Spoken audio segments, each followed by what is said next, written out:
Hello, 15,000 followers at mga supporters sa Facebook and all other social media accounts.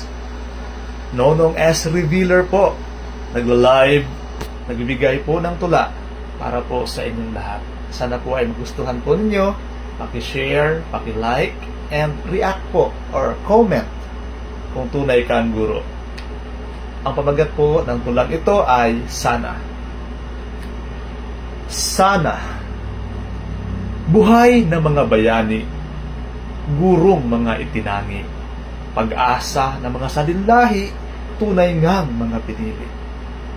Kung maraming pera lang ang iyong inaasam-asam, maging guro'y kalimutan. Huwag mong pagsumikapan.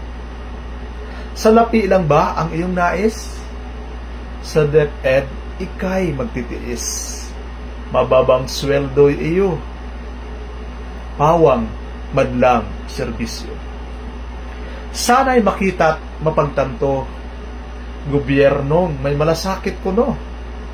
15K pesos across the board, aumento sa ating mga sahod. Sana nga'y makasabay na sa ibang mga manggagawa. Sana ay huwag maiwanan. Sana ay huwag pabayaan. Nalulungkot ang Diyos dahil sa paghihikahos ng mga buhay na bayaning para bang kanilang binusabos. From Nonong Revealer TV po, please like, comment, share, and react. Bakit po ba ganito na lang ang laman ng tulang ito? Actually po, for my 17 years in service, nag-start po ako noong 2009, founder, TIC, and until now po, 3 schools na po ang aking nalipatan, at ako po ay TIC pa rin, teacher in charge. Siyempre po, tayo po ay isa sa mga EnQuest passers at naghihintay po ng tamang pagkakataon at panahon na maawa at mahabag po ang ating pong pamahalaan, ang ating pong departamento, na bakit hindi pa rin kami ma-hired as Principal 1 sa kabila na kami ay passers na.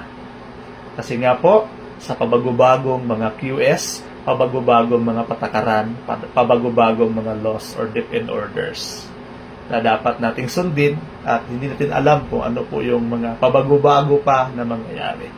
And I'm hoping and praying po na mapanood po ng ating pamahalaan at mabigyan din po tayo ng pagkakataon po ng pagpapaglingkod bayan. At maabot na po at maibigay na rin po sana kung ano man po ang amin pong napasahan. Especially po itong principal's test or EnQuest na hindi pa rin po kami ma-hire kasi nga po nagbago na naman yung QS na kailangan na po ng master's degree. Ang inyong lingkod po ay 39 units, karma, at proposal depends pa lang po sa thesis. At syempre po, hindi po natin magbigla-bigla ang mga eskwelahan na tayo pagbigyan ng diploma meals na ko. Huwag po yung ganon. So, once again po, nagpapasalamat po ako sa patuloy po ninyong pagsuporta sa mga contents po ng Nonong S. Revealer TV. Ang ating pong Facebook and ating YouTube ay patuloy pong nariyan.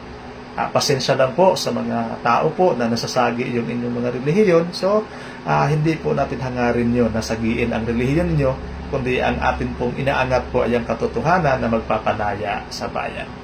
At bilang isang guro, bilang isang mga napili ni Jesus bilang amin pong master teacher na si Jesus, tayo po ay naglalakas loob po para po sa kapakanan ng ating pong mamamayan ng mga Pilipino sa hinaharap.